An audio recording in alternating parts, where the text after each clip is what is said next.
Hello and welcome to the inaugural Music Survival Guide podcast. I'm Joe from Nevis Audio and I'm the co-host. With this being the first podcast, it's mostly going to be an introduction and a few interesting anecdotes from myself and my co-host Phil, just so you can get to know us better. There'll be some links to stuff we're talking about in the show notes. I really hope you enjoyed the first episode, and I'd love it if you could subscribe and leave us a review on iTunes. So without further ado, here comes the show. I think a really important thing to establish is, who is this podcast for? It is for the modern musician. So whether you're in a band, whether you're just a kind of solo artist recording from home, if you're touring regularly, and you've just noticed that the music industry has changed so much, even over the last 7-8 years, it has dramatically changed again. I guess kind of Napster was the turning point, really, wasn't it? And it all kind of started to go digital.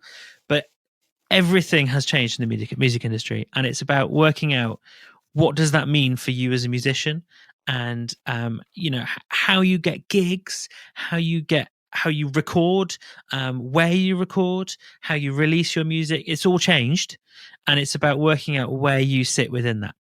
Yeah, I think just to add to that, I think the main inspiration for me doing this, and I'm sure you feel the same, is as a mix engineer, it's kind of half working on the songs, half careers advice that in theory you're not getting paid for, but it's kind of like all wrapped into the whole thing. It's hence why with a lot of the artists I work with, I've kind of got the nickname Uncle Joe, because it's kind of like, this thing's happened. These people are demanding money. Should I give them it? But we can get into that. So yeah, I kind of feel like this podcast is a really, really good opportunity to address some of those questions, have guests that have gone through these situations, and in general, just kind of expand on what is quite difficult to put in an email. Because if I had these conversations with artists all day, as much as I love having them, I wouldn't be doing any mix engineering. I'd just be answering emails and making phone calls all day. So yeah, I think a really important thing that you mentioned there is the industry is changing so much, and so many bands and artists I talk with have this really, quite frankly, old school approach to getting, almost getting signed in this whole route that they're going to take into the music industry. And for one, I don't think those options are available anymore, or they are available for the very few. And secondly, I also feel like that it's not linear anymore. There's no one size fits all. You have to go down this route to be successful. There are so many case studies now of different ways of going about things. It's not the be all and end all if you're not signed. I know of bands that aren't signed and are making more money than those that are. It's really not a linear thing anymore. So I think it would be really interesting when we interview people or we talk about bands that we know, and just kind of explain to people that you don't have to have this, one track mind of, I need to get signed for this to be a thing. Or one common thing I just see is it's like, we have to do X, Y, Z because this band in our genre also did X, Y, Z and they're successful, so we have to do it the exact way they have, when that isn't the case at all anymore. So in order, I think, to get to know each other a little bit better, because we've known each other for, I think, about a year now, maybe just under. Nearly a year. Nearly a year. In June. In June, it'll be a year. I think there's still many more things we can find out about each other. And more importantly, hopefully the people who are listening to this will find it really interesting too. So why don't you give us a little bit of an introduction about yourself? So my name is Phil. I am, I don't know, I feel like I'm in an interview. I am 27. I had to think about how old I was then. I do mixing and mastering in my business, which is Vortis Sound Studios, which is a Doctor Who reference. Don't look it up; it's very nerdy. What is the reference? Oh gosh, so this makes me sound very nerdy. You know that, right? I already think you're a massive nerd, so it's fine. Well, that's fair. So it's a story from 1965, right? Mm-hmm. And there's a giant insect on this planet called Vortis. And it's a terrible story and it looks awful, but I thought the name was cool. And that's literally the entire reason behind it. You've taken me off track. I just realized through all this, I haven't mentioned what genre I work with, which is a bit of an oversight. So I would do sort of rock and metal music, which is as broad as it sounds. So I go anything from heavy indie. Is that a thing? I think it's a thing. I'd say, yeah. I mean, genre in itself you could have an entire podcast discussing what is genre. So yeah, I'd say that's a rabbit hole. I would say from the stuff that we've discussed, I'd say you're anything guitar band. Yes. Guitar indie, ranging right up to metal and beyond. Is that fair to say? I don't know about beyond. I draw the line at screaming. Joe, what? Who are you? What are you about? Well, again, this feels like either an interview or a really awful Tinder bio. So, oh dear. Yeah, I'm Joe. I'm a mix engineer at Nevis Audio. So I specialize in remote mix engineering. I work with artists all over Europe and America. It's super fun. I also still do bits of producing, but naturally I'm restricted to my area. So that's mostly the Northwest, so Liverpool and Manchester.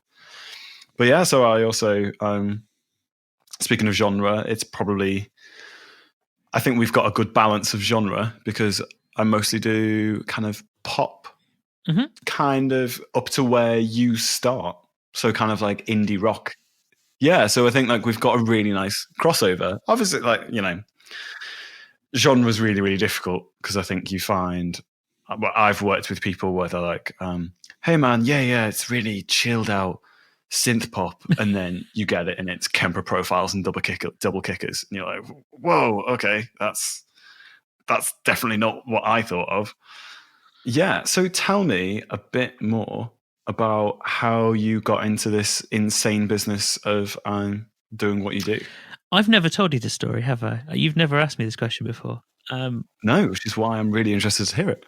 It's a weird story. So I found myself unemployed post university, and I was sort of sitting around going, you know, I was applying for jobs and stuff, and I was like, what do I actually want to do? I really don't know. And I'm let me put this, a mediocre to pretty good bass player. So I don't think I could do like some really technical music, but I can do like really solid rock and slightly complicated metal where it's a bit fast. And I was actually chatting with my mum about that, and she suggested, oh, why don't you try and become a session bassist?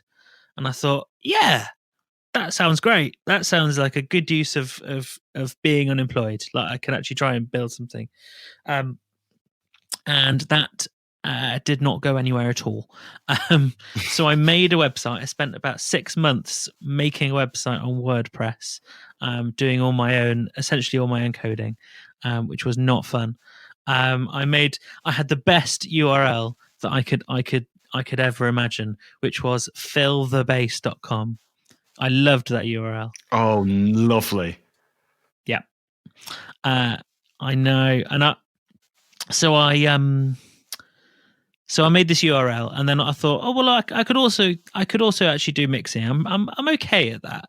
So a bit more backstory. I got gear to record my own ideas for writing and stuff, and then that kind of transformed. I made my own EP that I'm not going to tell you where to find it because it's not very good, because I didn't know what I was doing. But there you are. And so I got into this idea of mixing, and I sort of abandoned the bass guitar bit because I thought that's the bit I can't do. So I thought, yeah, let's do mixing. Let's give it a go. I set up my website. I set up. I thought, yeah, I'm going to be really good. I got business cards. I've still got them all because no one really uses business cards anymore.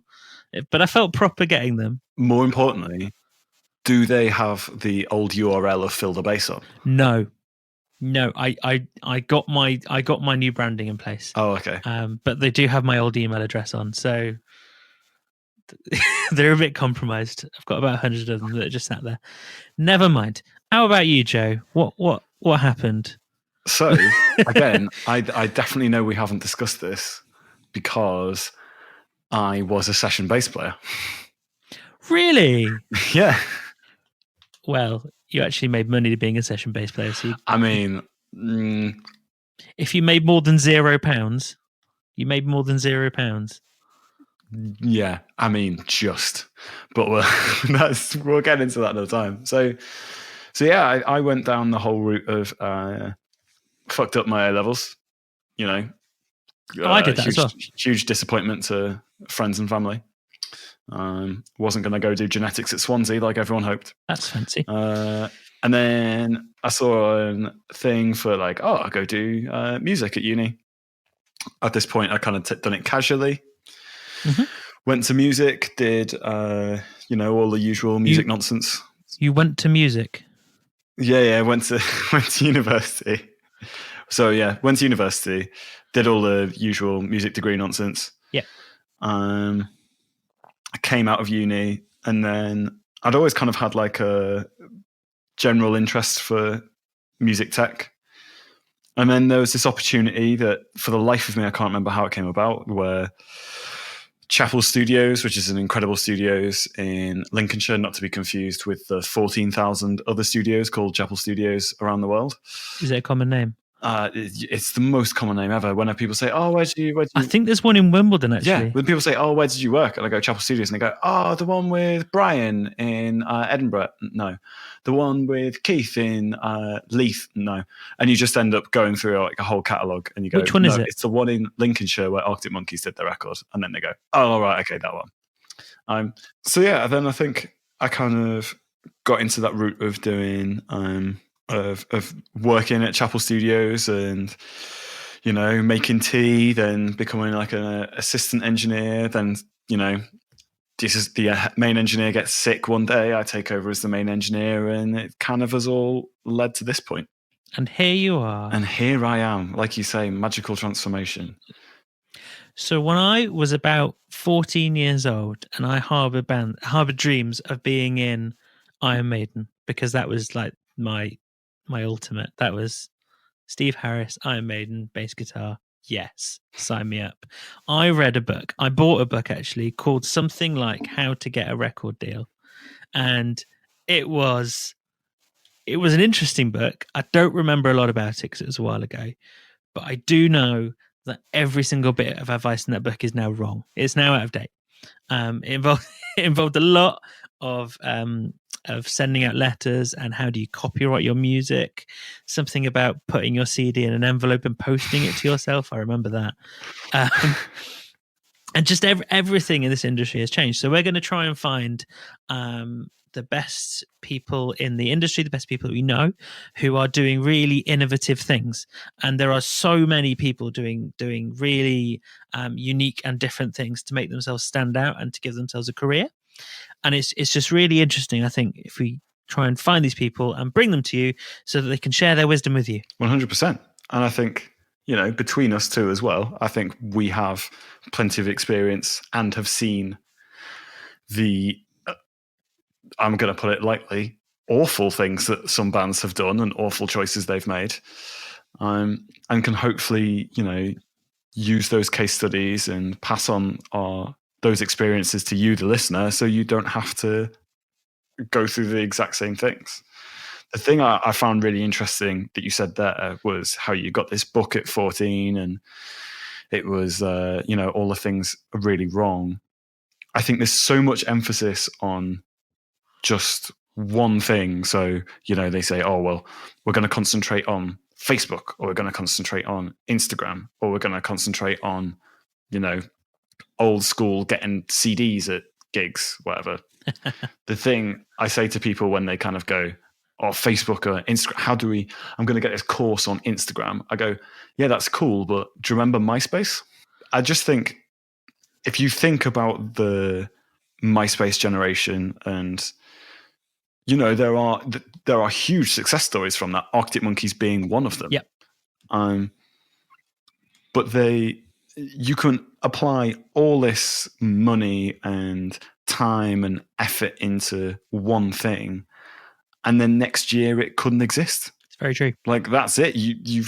It's a format that's now dead. A case in point, I remember a band that they were like an obscure American indie band that I really liked. And I used to follow them on MySpace, and I remembered them. I think it was literally about 2 months ago. I mustn't have heard them in about 10 years.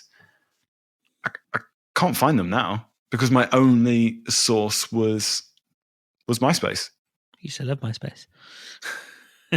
And even in the last 2 years, Facebook has changed so dramatically.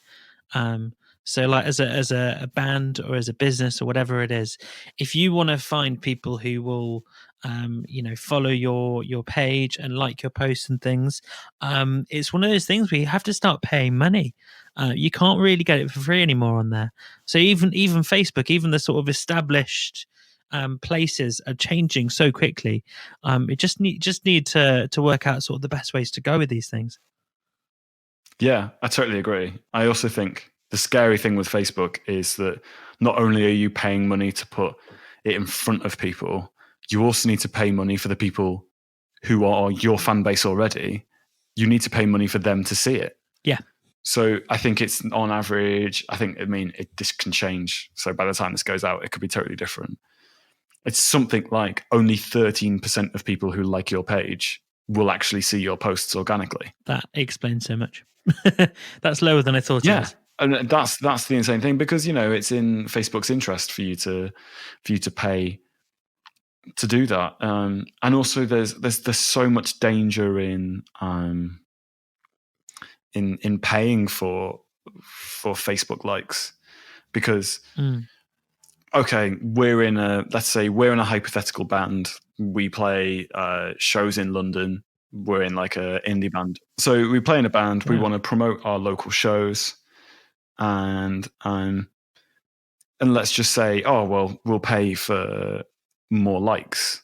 Again, using that thing of only 13% see it. If you pay for likes and those people aren't from London, then you're now at risk of the people who could genuinely come along to those gigs not being part of that 13%. Yeah. And those who you paid who live in Hull or Edinburgh that aren't going to come to your gigs at all, they'll be the ones that will see your posts. So it's almost like running a business at this point. Yeah, no, it totally is. Why would you advertise your shop in Liverpool to people in Newcastle? I don't know how we're going to edit the story into the podcast, Joe, but I really want to just tell you the story about a band who used social media for their advantage in a bad way, and it's amazing. Oh, okay. So have you ever heard of a guy called Jared Threatin? What, sorry?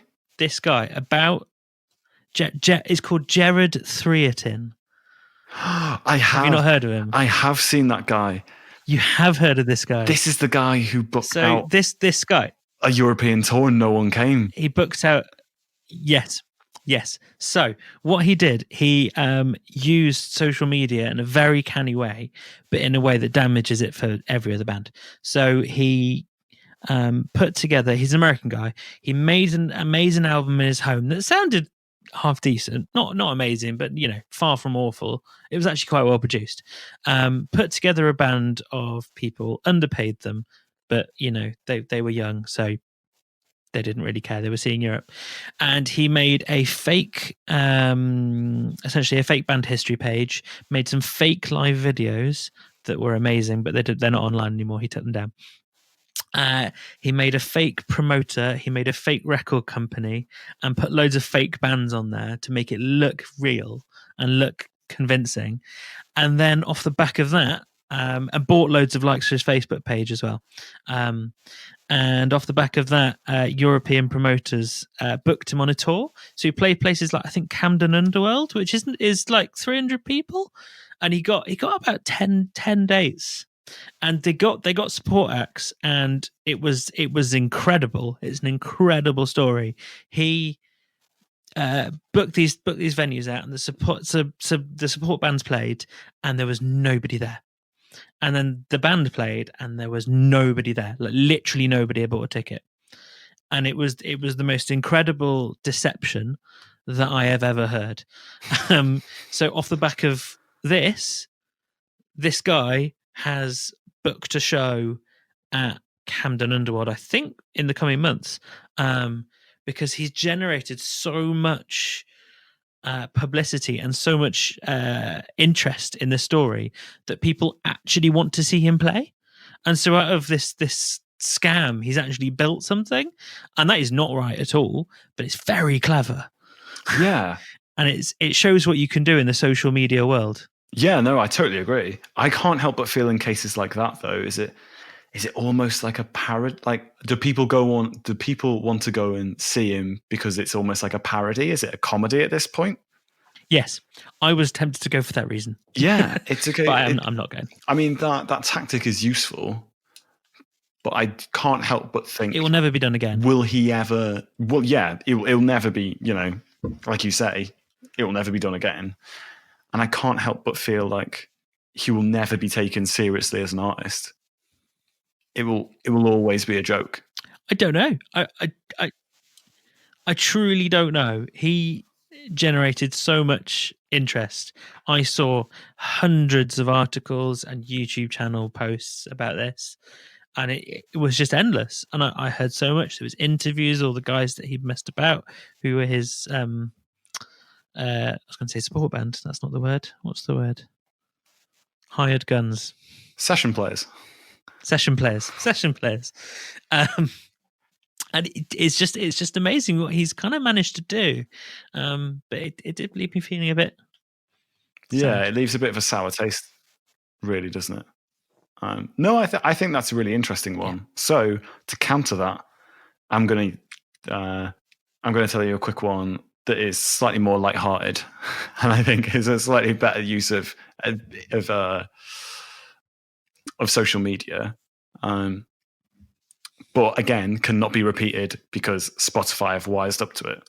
So there is an American band that I'm sure as a bass player, called Vulfpeck. I don't. You don't know Vulfpeck? No. Well, you're in for a treat on Spotify later. So anyway, they're a big band now. I think they've played, they've kind of done world tours. But I think a few years ago they had a big American following. They had a quite big following in Europe, but not quite the funds to generate a tour over here. So what they did is they released an album called Sleepify, which they put on Spotify. And Sleepify is just 8 tracks of complete silence. And the whole idea was that you listened to the album on repeat whilst you went to bed or you went to sleep or you were at work or whatever. And the whole idea was that all the proceeds went to subsidizing tickets, and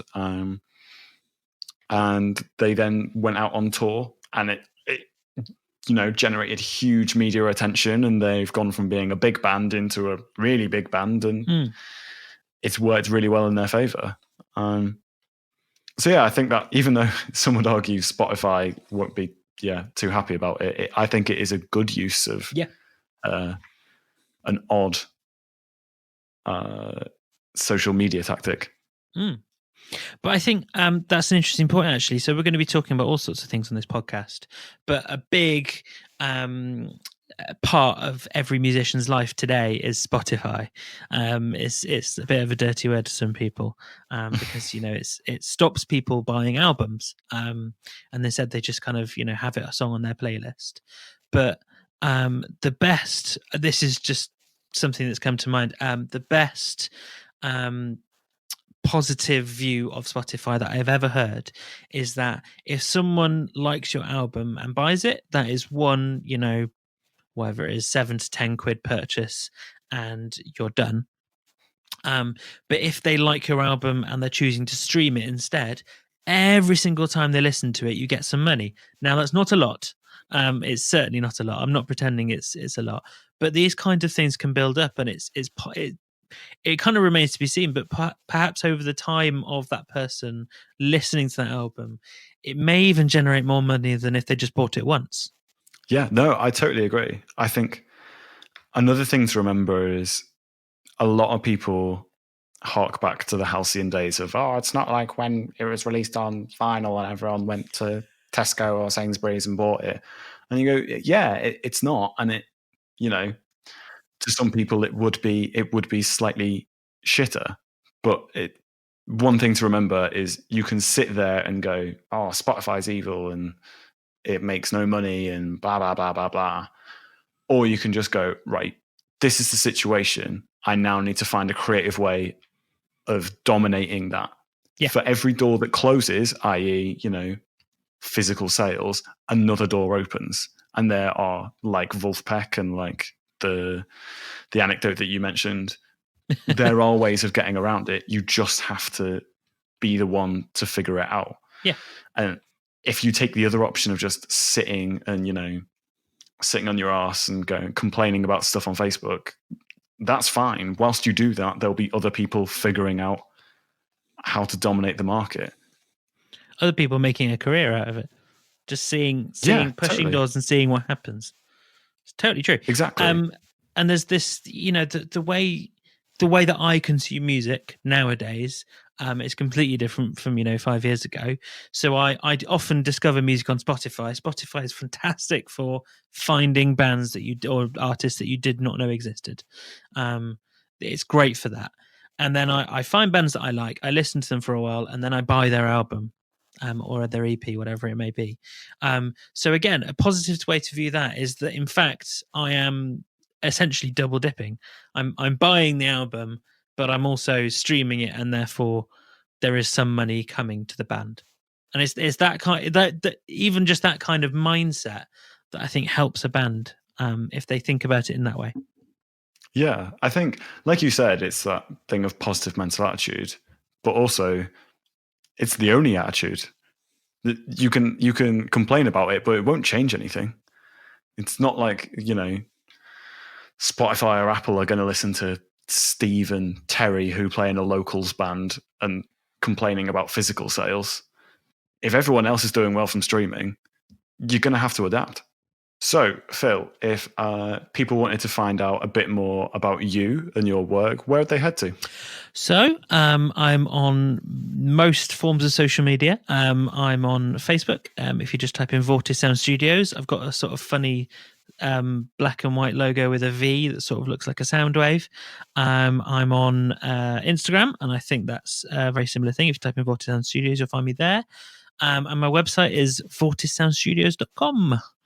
Where can they find you, Joe? Where are you available? Okay, so you can find me at nevisaudio.com. You can also find me on Facebook, which is Joe Sage at Nevis Audio. And you can also find me on Instagram, which is just under Joe Sage. So I hope you enjoyed that, our inaugural podcast. Inaugural is quite a hard word to say. You can find us on Apple Podcasts or anyone else that you happen to listen to podcasts. And if you know anyone who you think we should interview, they could be a band, they could be a promoter or a record label, or really anyone, maybe in your genre or your local music scene, who's doing something really unique and different. We're looking for people who are trying to push forward the music industry into the 21st century in really different ways. And we'd love to interview people and share that with you. So until next time, it's bye from me. And goodbye from him. We're not the two, Ronnie. We are.